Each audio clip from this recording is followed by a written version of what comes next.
Welcome, everyone. My name is April Vertis Curran. I am an academic advisor within the College of Engineering. Thank you so much for attending our Dean's Welcome. Usually, every academic year, we have a big welcome barbecue where Dean Brown is able to talk to you and you're able to engage in faculty. And we didn't want to miss out on that opportunity today. So Dean Brown is excited to welcome you all to the College of Engineering. It's been really amazing being under his leadership. I've been here for just under 5 years, and in that time we have just grown enormously as a college. We've hired 7 additional academic advisors since I've been here, which is a ton in a very short period of time. We've added 3 additional majors and a minor. And every year we just continue an upward trajectory. So it's an exciting time to be in the College of Engineering. What we're going to do today is Dean Brown does have a presentation for us to kind of talk about, or basically to talk to you about how to be a successful College of Engineering student. What are things that you can take advantage of so you really do get that great College of Engineering experience that the U is known for. In the chat box, if you would like to ask any questions, I know some of you submitted some ahead of time and he's crafted his presentation around those. But if you do have any further questions, I'm going to be monitoring the chat so that we can follow up with any additional questions that you might have at the end. So feel free to utilize that chat box. And yeah, we'll get started. So Dean Brown, take it away. Okay. Welcome to everybody. Let's see if you can see my presentation. Does that look all right? We're good. It's a pleasure to welcome you to the College of Engineering. I'm really sorry that we can't meet in person. As April said, we always look forward to getting acquainted with you, shaking hands, meeting family members, but we'll make do the best we can here today. I think you all know that the University of Utah is the flagship university in Utah. We have about 32,500 students, 15 colleges, 100 majors. This is really a major university with engineering, medicine, law, business, and all of the other majors that you would expect. As you know, we're part of the Pac-12 athletics, but also academics. And unfortunately, we won't see much Pac-12 athletics this fall. But I wanted to make the point that it's not just athletics that puts us in this league. We are peers academically with some really excellent colleges of engineering.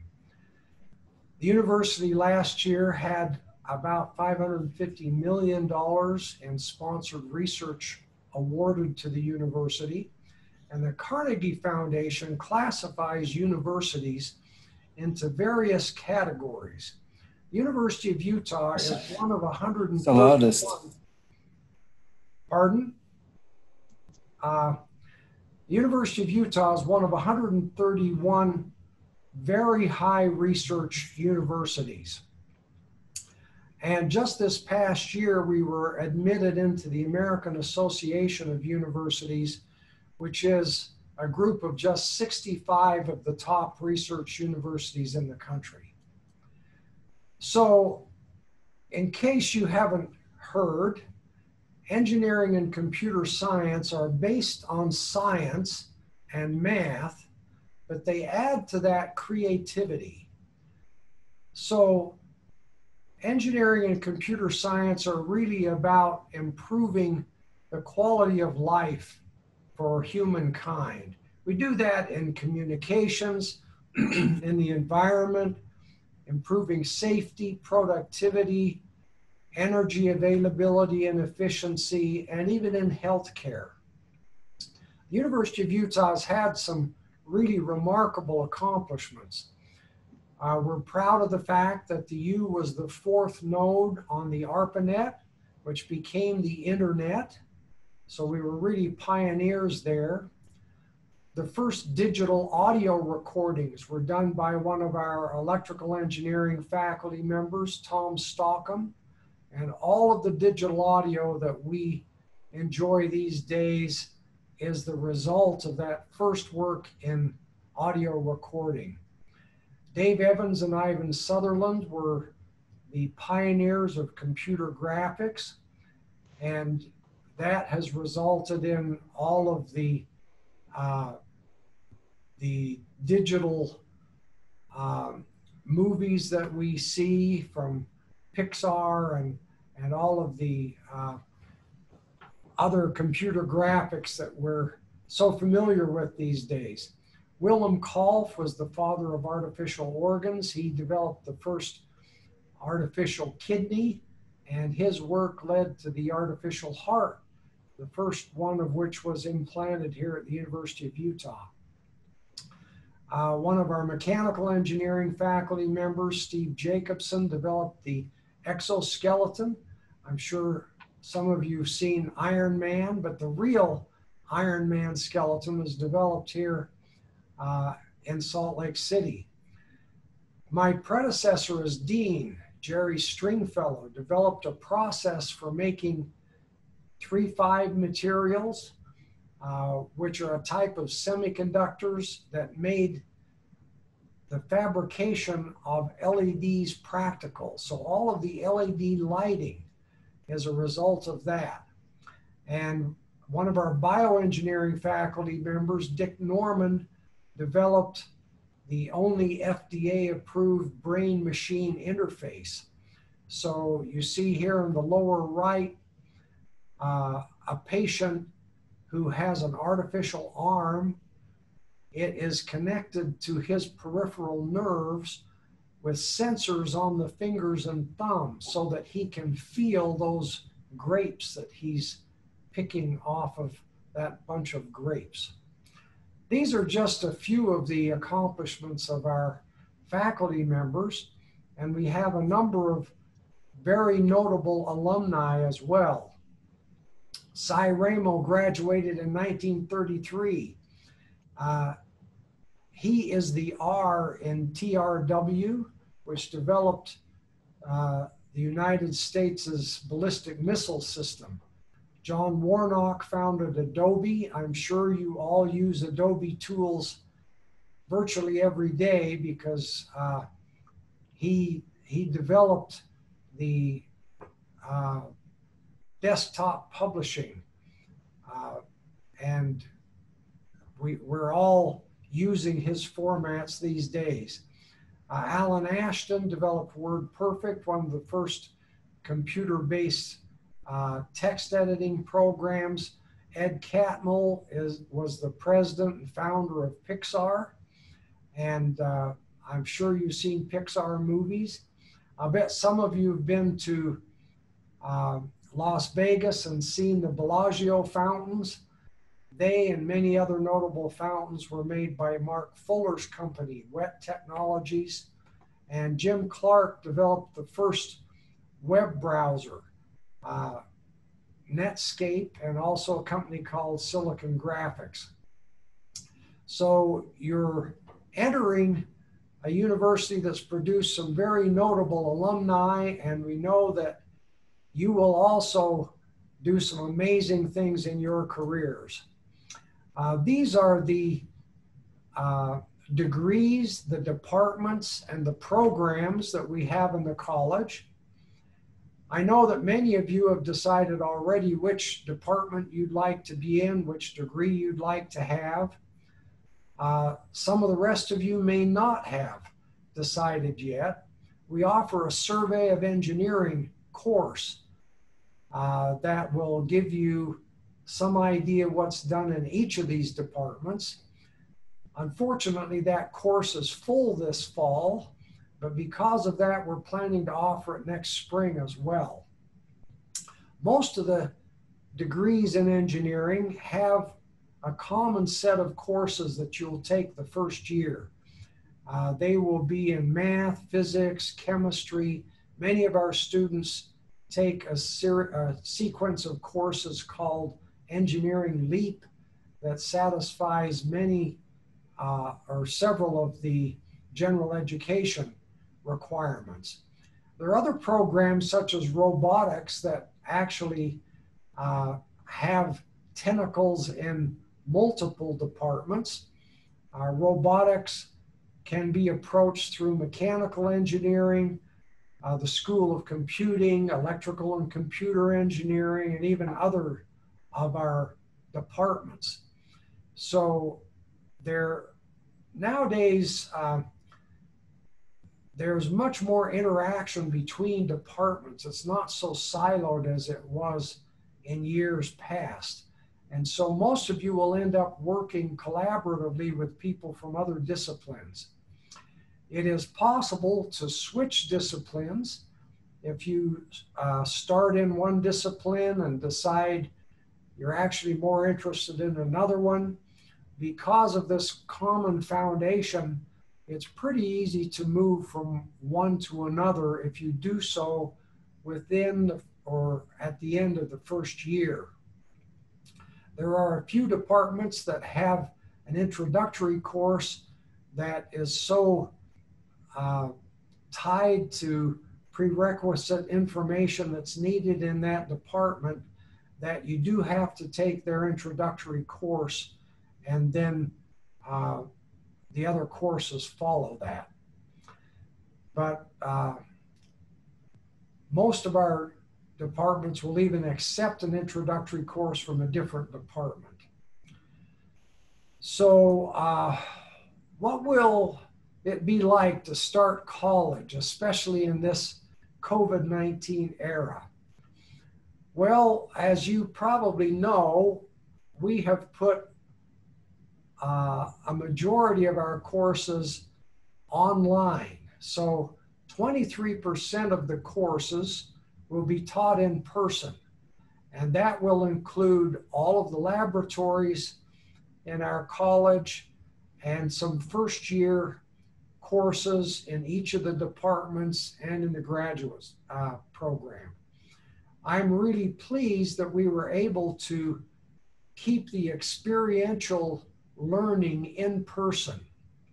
So you will not miss out on that aspect of your education. A lot of the other courses will be taught as interactive video conferencing courses, which are real time, but over the computer.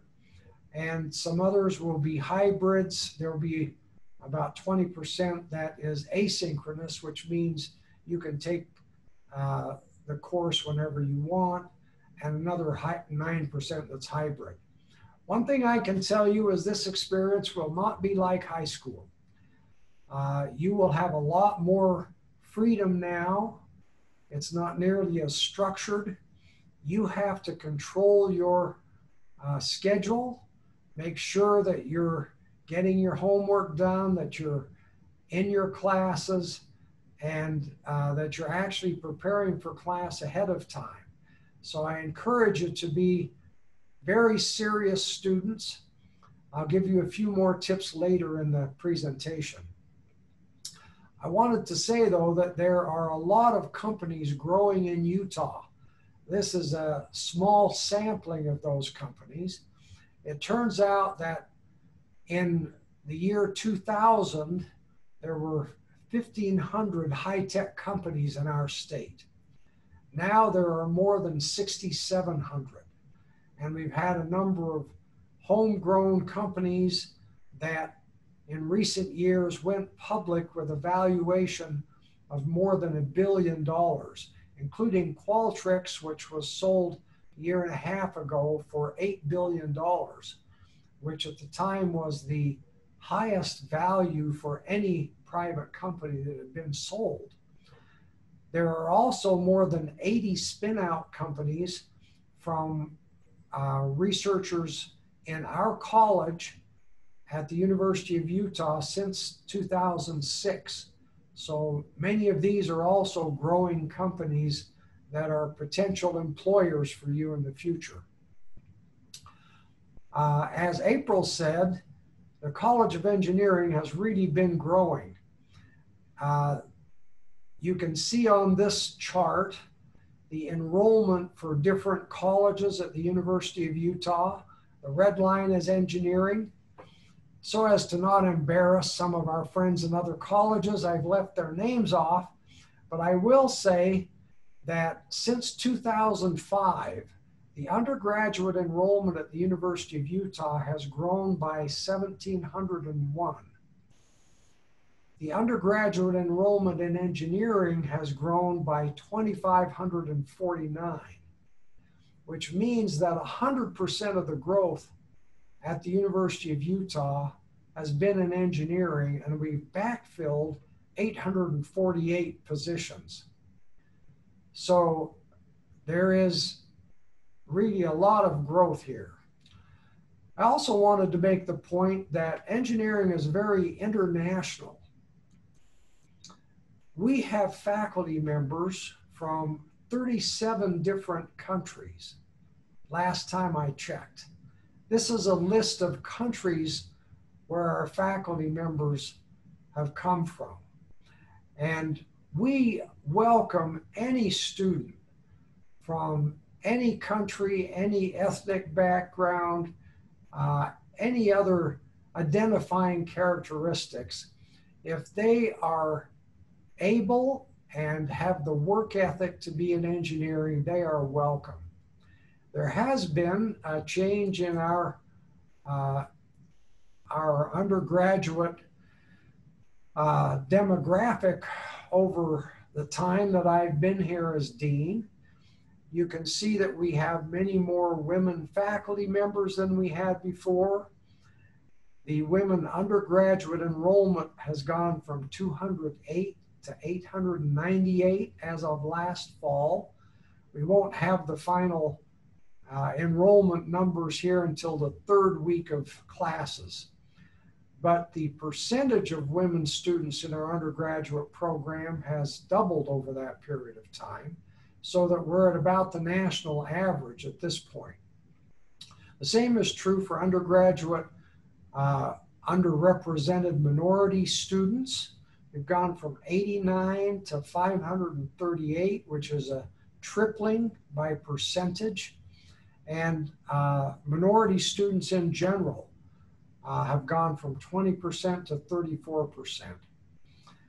There has been a growth in the number of graduates. If you go back to 1999, we were graduating 366 students a year. This past year, 2020, it looks like it'll be 1,184 graduates. So to summarize that, we have over 5,800 engineering students. And as I mentioned, we're graduating 1,184 students. This is the first year that we have ever graduated more than 100 PhD students. So we're very pleased about that. The leading indicators are also very positive. Again, I don't have this year's data because we won't have it for a few weeks. But this chart shows the number of freshmen coming into the College of Engineering, going back to 2005 when we had 205 students. Now last year we had 995 students who declared that they were coming into the College of Engineering. And that is a change from 7% of the freshman class to 23% of the freshman class. The University of Utah is really becoming an engineering university. And while we've grown the number of students very significantly, we have also gotten better and better students. You can see from this chart, the average ACT scores for freshman students have gone up 3 full points over that period of time. What this means is that you're going to have a new group of peers that you're competing with. It won't be like high school. I want to say, I hope that you will not be discouraged when you find out that it's very competitive. Believe me when I tell you that if you're in the middle of the pack in your engineering courses, you are doing very well and you have a very bright future ahead of you. Someone asked in the questions, that were submitted ahead of time how engineering compares to other majors on campus in terms of how challenging the majors are. Well, that's easy to answer. The engineering majors are the most challenging. If you don't believe me, you can just hit the internet and ask, what are the most challenging majors in college? And you will have 100% of the answers come back engineering. But the rewards are there when you graduate. This data is a few years old now. We subscribe to, we're members of a group called the National Association of Colleges and Employers that publish the starting salaries for all the different majors. And you can see that all of the top starting salaries are engineering and computer science. So you will be rewarded for your hard work getting through the curriculum here. So what are your ambitions? Well, I would guess that you'd like to have a comfortable life and a good income. I hope that you also have higher ambitions than that you want to improve the world through engineering technology. Most engineers that I know have a noble purpose that drives their ambition. They want to make the world a better place and address some of the challenges that are before us these days. As engineering and computer science graduates, you have a lot of options. You can work mostly out in the field or at a desk in an office.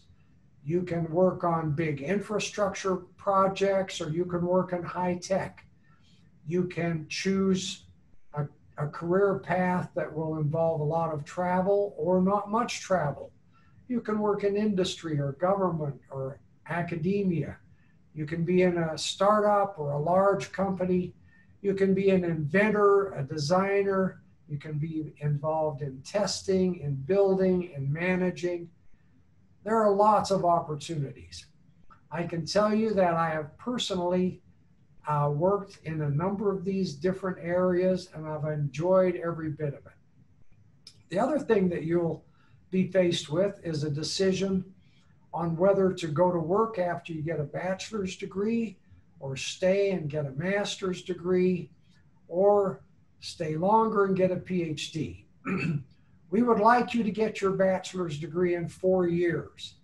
And if you work closely with the advisors and take courses, take full loads, which amount to about 16 credit hours per semester, and take courses in the right order, you can graduate in 4 years if you're coming in with a good preparation in math. It usually takes a year or a year and a half longer to get a master's degree. If you stay a total of about 5 years after a bachelor's degree, you can get a PhD. What you may not know is that if you start a PhD program after your bachelor's degree, the university will pay you a stipend and pay your tuition and pay your health insurance. So it's basically like being employed to get a PhD degree. Anyway, it does make a difference which option you take. They're all good jobs. They're all solid careers, but there are more opportunities if you stay in school longer. So you should start thinking about this even as freshmen. Now, I congratulate you for making the decision to come to the University of Utah. You may not know, but the Wall Street Journal analyzed more than 1,000 universities a couple of years ago and decided that the University of Utah was ranked 11th in value, which means what you get for what it costs. So the University of Utah, I can tell you, has the lowest tuition of any of the Pac-12 or Big Ten schools. I've checked the tuition for all of those. The reason for that is that the state of Utah pays a lot of the cost of your education, roughly 50% of the cost. In many states now, the states are paying only 10 or 15% of the cost of education. The University of Utah will help you to make the most of your abilities. There was a study done recently that was published on Reuters that explained that if you get a degree from one of the highly selective universities, you will earn more throughout your career. And the University of Utah is a very selective university. And the difference in income is even greater if you're in engineering fields. When you get a degree from the U, College of Engineering, you'll be able to go to work for virtually any company, and you'll be able to go to virtually any graduate school, because the brand University of Utah is very well respected. So what are the differences you'll see here? Well, because we're a research university, you'll be taught by leading edge faculty who all have PhD degrees. There are seminars going on all the time that you can attend even as an undergraduate. You'll be able to interact with graduate students. The laboratories and our equipment here are much better than in teaching universities. Now, I'll have to admit that this first semester and maybe the second, you won't have as complete an access to those benefits as you will later on when we get through the COVID period. But in any case, you will all have signature experiences. You'll do senior capstone projects where you have real engineering experiences, probably interacting closely with a liaison person from industry. Many of you may want to get involved in research as undergraduate students. That's a wonderful opportunity. And in any case, you will have a very rich curriculum. We have about 220 faculty teaching 684 courses per year. So there are lots of choices, and you'll have a great education. You'll also have opportunities to get involved with student clubs, and I recommend that you look through the list of student clubs that you'll find on our website and find some clubs that you'd like to be affiliated with. We hope to have a club that appeals to every student, because we know that you'll do better if you make close friends with other students who are in engineering. We hope you'll have a study group. We hope you'll be involved in some extracurricular projects that you do just because they're fun. We have more than 35 clubs listed on our website. And I think if you look at all of the clubs in engineering, it's more than 50. We have a club rush that's coming up on September 1st. This year, unfortunately, it will be virtual, but watch for information on that. It's from 12:30 to 2 o'clock, and you'll have a chance to get acquainted with the various clubs. I'd recommend that you get online and look at the websites that those clubs themselves manage so that you have a better idea what they are. There are student professional societies in every department, and those would be the first ones I'd recommend for you to connect with, because those will be your professional societies throughout your career. Some of you wondered how you get connected to information about all of these extracurricular activities. You each have a U-Mail account. You need to watch that mail account and watch social media. Get connected to the college and to the department social media sites so that you'll get announcements. But make sure you're watching your email account, because that's the official way that we communicate with you. I'll mention a few things you might want to think about as we wrap up here. We have international exchange opportunities with universities that are the leading universities in a number of different countries. So if you'd like to study abroad, we'll help you make sure that that opportunity is well worth your time, so you don't lose a semester by studying abroad, but instead can take the courses that will transfer back to the University of Utah and help you move expeditiously through your studies here. We have a Grand Challenges Scholar Program. This is a program that was established by the National Academy of Engineering, and it's an excellent program for you to get involved in. I won't take time to give you the details, but again, there's a website. You have to make progress in 5 different areas, and if you do so, then you will be designated as a Grand Challenges Scholar on your diploma. You may have heard that the University of Utah is a leader in entrepreneurship and commercializing research results.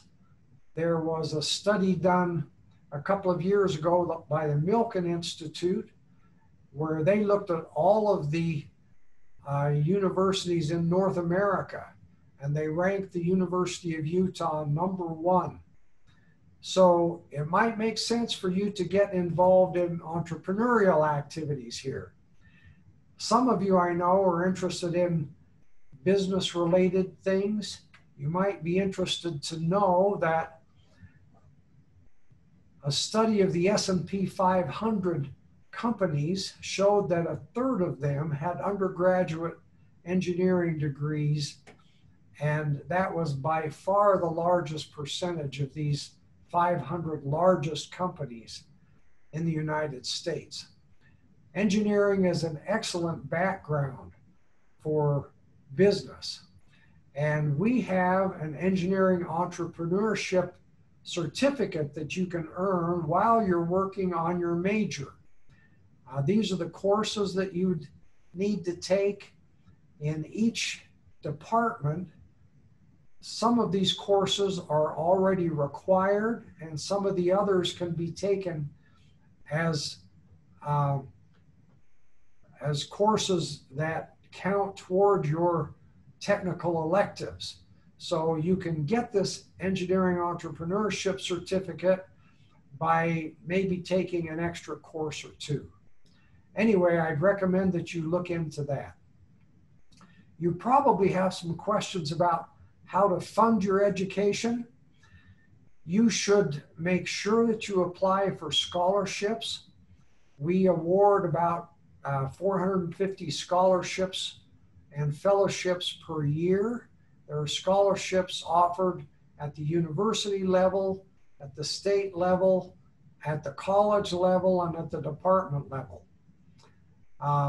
Some of you were interested in getting internships. In engineering, internships are paid, and they are paid well. So I'd recommend that you start thinking about internships even this first year. We post opportunities that companies bring to us on a College of Engineering jobs board. You'll want to find it and get your information entered into it. The Career Center also has information on internships, and some of the departments also help students to find internships. I can tell you that the vast majority of our students do get internships while they're undergraduates, and it's a valuable part of their education. Not only is it valuable for their education, but you can be paid very well.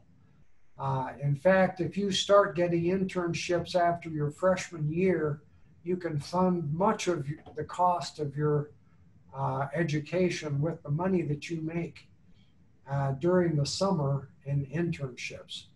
There are also federal and state grants, and I will say it does make sense if you need additional money to get through your undergraduate degree. In engineering, it makes sense to take student loans. Why do I say that? Because once you start working as a graduate engineer, you will make enough money that you can quickly pay off your student loans. We've put together a presentation in the college called Paying for College, and I believe each of you will see that presentation in your freshman seminar class. So pay close attention to it. The thing that's important is that you move quickly through your undergraduate education. You want to be sure that you graduate in 4 years or as close to that as possible, because you will make enough money once you start your real job that you'll quickly be able to pay off any student loans, and you'll do much better than if you stretch out your education because you're working full time. There are many different ways that we support engineering students to help them be successful. The first thing I would recommend is be sure to engage with your faculty members in their faculty office hours. One of the things we've seen during this past year, when the last half of spring semester, everything went online, is that students didn't take advantage of the office hours as much as they should be doing. So make sure that you know when your faculty members' office hours are, and spend time asking questions of the faculty member. And also teaching assistants all have office hours. So make sure that you engage with the teaching assistants. We have advisors both at the college level and in each department, and you want to make sure that you talk to those advisors. They will help you to plan an efficient class schedule. What I mean by efficient is one that will get you graduated in 4 years. You know, if you talk to a lot of your friends, they'll tell you that they're just taking their general education and that they'll get into their major later. That doesn't work in engineering, because we have prerequisite structures that require 4 years to get through. So it's important to start with your engineering prerequisites and engineering courses your freshman year, and then fit your general ed courses in along the way. The advisors can help you structure your curriculum so that it will work out and you can finish in 4 years. Another thing I wanted to mention is that we have tutors paid for by the department in every department. So you need to find out about the tutoring program, and if you need help in a course, make sure that you get connected to the tutors. They will be especially focused on the background courses and the first engineering courses. Another thing I wanted to mention is that we have just this summer hired a counselor who will be spending 3 days a week working just in the College of Engineering.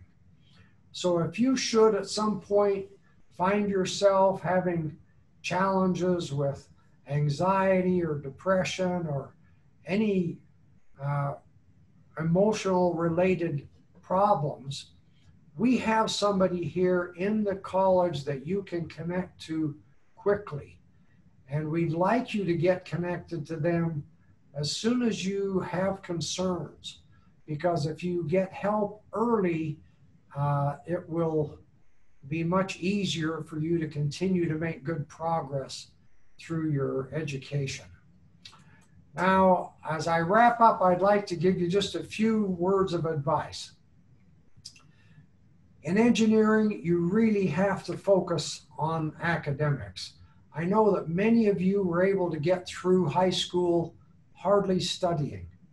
I remember that experience myself. It won't work in engineering in the college. So you've got to really be a serious student.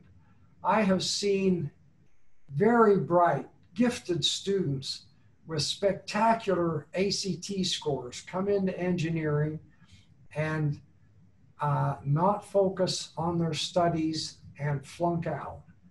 Don't be one of those people. Another piece of advice is don't think you can work full-time and get an engineering degree. It is actually a good idea to work part-time. If you work up to about 10 hours, studies have shown that your grades will probably be even better than if you hadn't worked. But if you spend too much time working, your grades will suffer and your future opportunities will suffer. I've already mentioned internships. I strongly recommend working full-time in an internship in the summer. You might not be able to get an internship the first year, but you should try.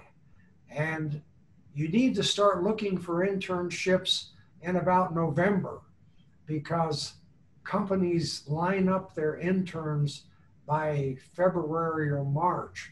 So you need to find out where there are internships. You can look on individual company websites as well as the ones I mentioned earlier. You do need to attend class. You need to listen to the lectures. That's a little more challenging now that so many of your courses are going to be online.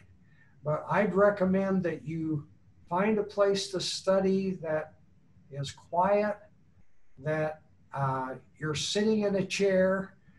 Don't attend class on your back in your bed, even if it's offered online, and get into good study habits. An excellent idea is to read the chapter that's going to be discussed before you listen to the lecture. If you do that, most of your questions will be answered, and if you're left with questions, you'll know what questions to ask the instructor.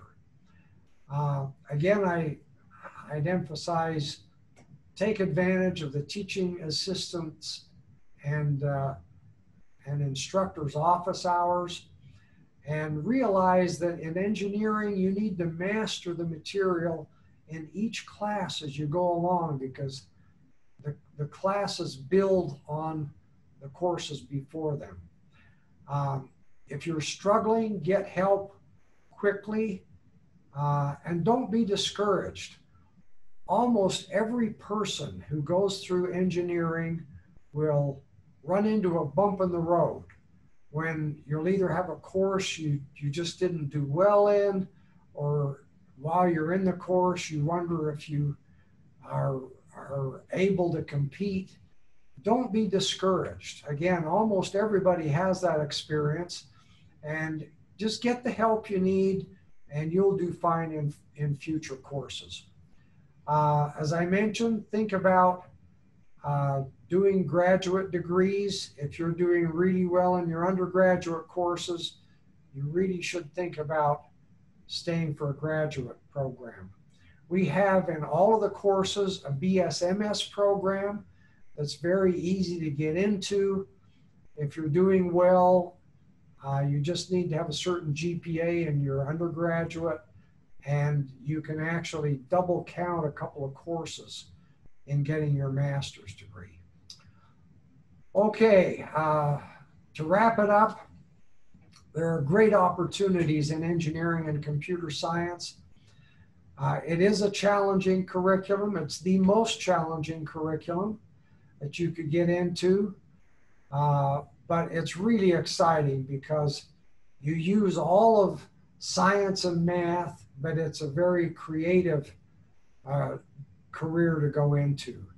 There are good financial rewards, and it's a very satisfying career because you're improving life for humanity. There are opportunities in engineering, whether the economy is strong or even if it has some challenges.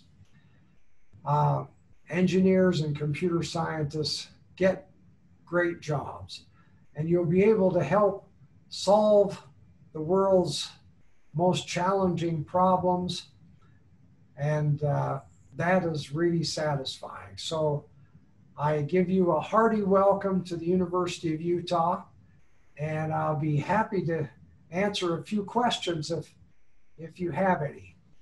I think April's been watching the chat. Yeah, so there are a couple of things.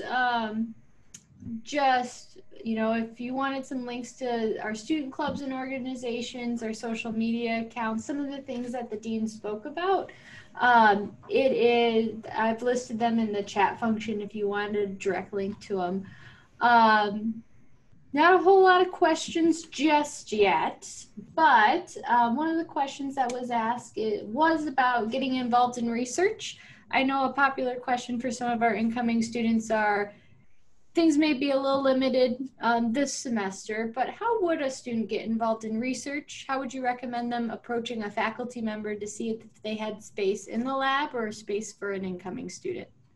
That's a great question, and my answer would be you probably want to take a class from the person whose lab you'd like to work in, and then make yourself one of the best students in the class, and then along toward the end of the class approach the faculty member and let them know that you'd love to be involved in research. That's going to be the most successful way to do it. We do have some students who are engineering scholars. That's a certain type of scholarship, and so they'll have opportunities to get involved even the first semester. But the value working in a person's faculty member's research lab definitely goes up as you have more courses under your belt. Great. We have a question from Luke. Oh, wait, sorry. That was a direct message. Luke asked about applying for scholarships, so I included that link down below. The other part, as far as the scholarships as well, just so you know, in December and January, I actually host 3 training sessions for College of Engineering students for how to apply for College of Engineering scholarships. So keep an eye out on your email for that, because we really focus on making your application stand out. The question we have from Vincent is, could you clarify a bit on the get paid to get your PhD part of your presentation? I'd be happy to do that. Virtually 100% of PhD students in engineering are paid a stipend. Those stipends are currently running about $25,000 or $27,000 a year. Plus we pay your tuition, and we pay your differential tuition, and we pay your health insurance. So you can actually live on that. So you don't have to go into debt to get a PhD.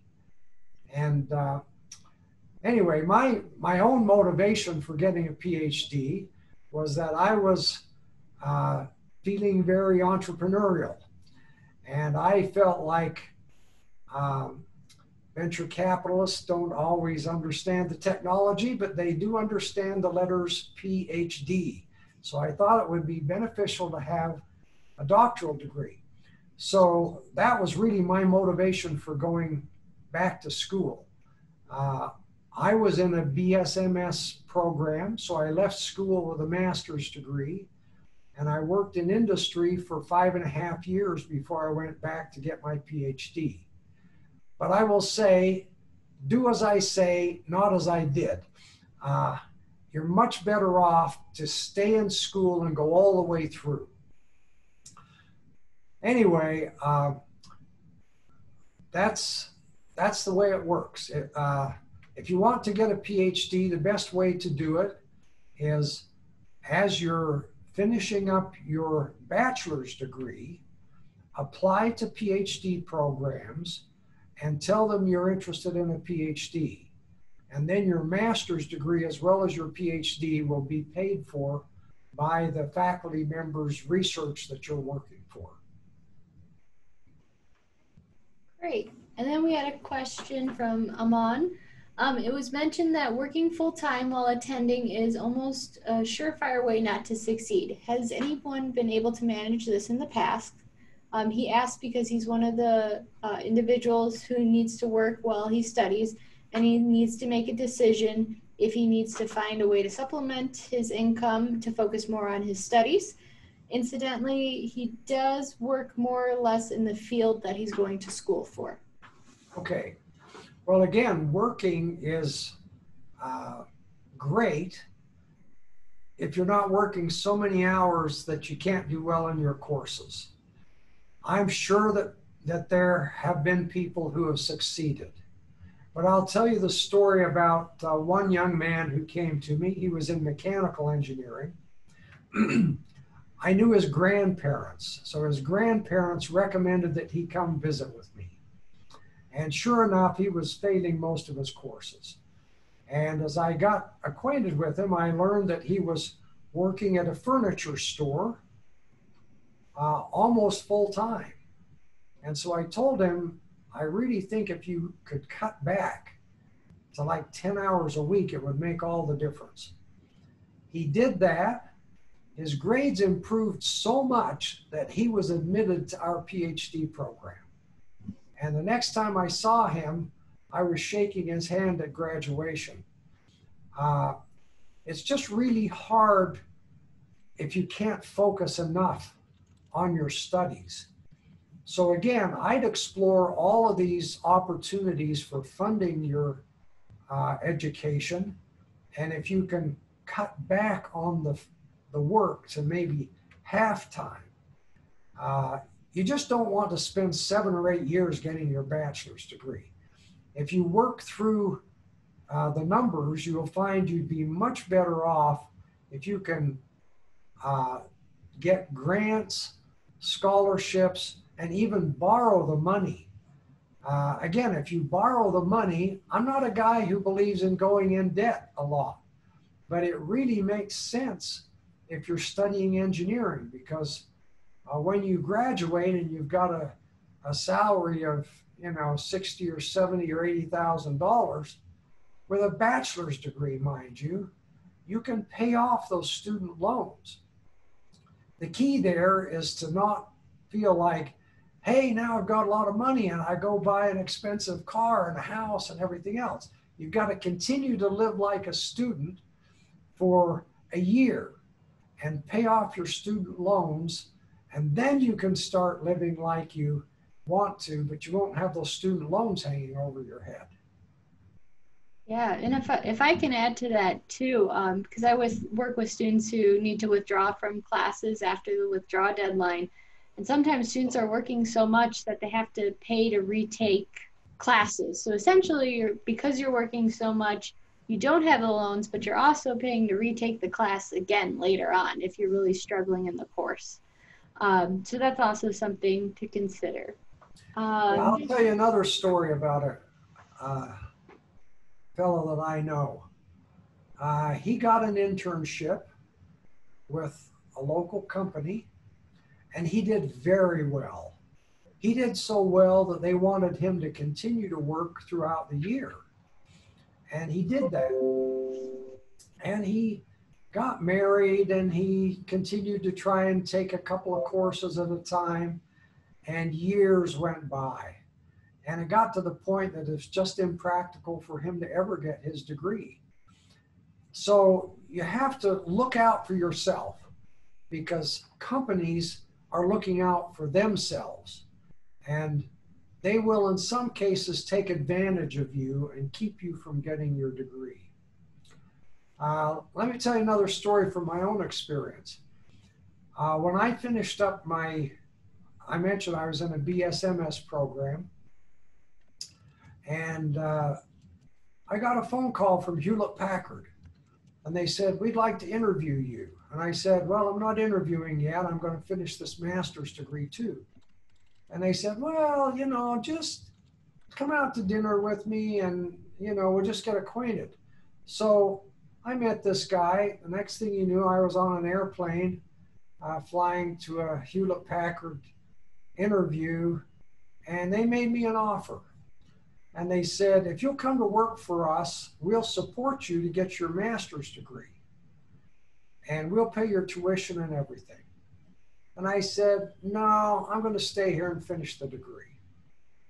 So in 8 months, I had my degree. Hewlett Packard made me another offer. And that offer was about 50% higher than the first offer they'd made me.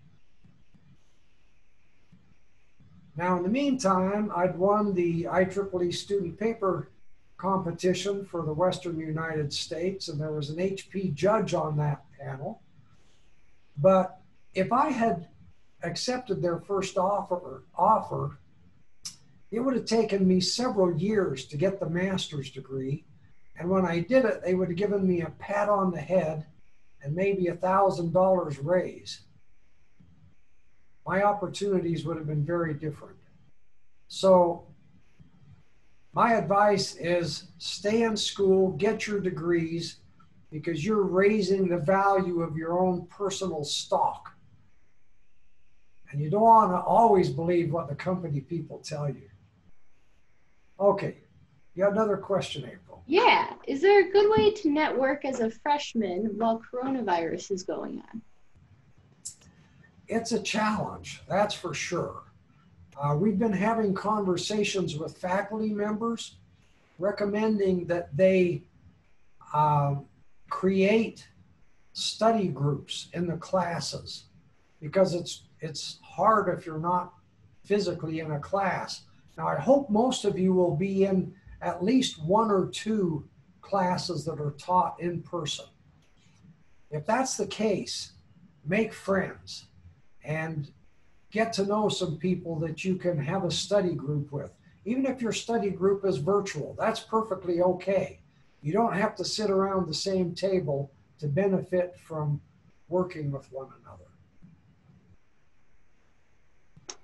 Alrighty. Any last questions?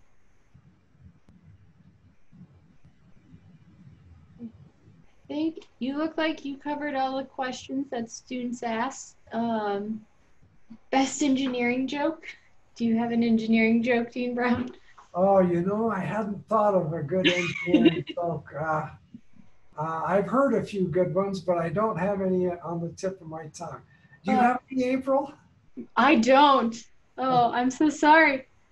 All right, it's good to be able to laugh at ourselves, and there are some good engineering jokes. Yeah. No, Thomas, come find us. Hopefully we'll find one for you. All right. Thank you all, and welcome to the U. I'm sorry it'll be a little unusual this fall, but before long you'll be having the real college experience. All right. Have a good night, everyone.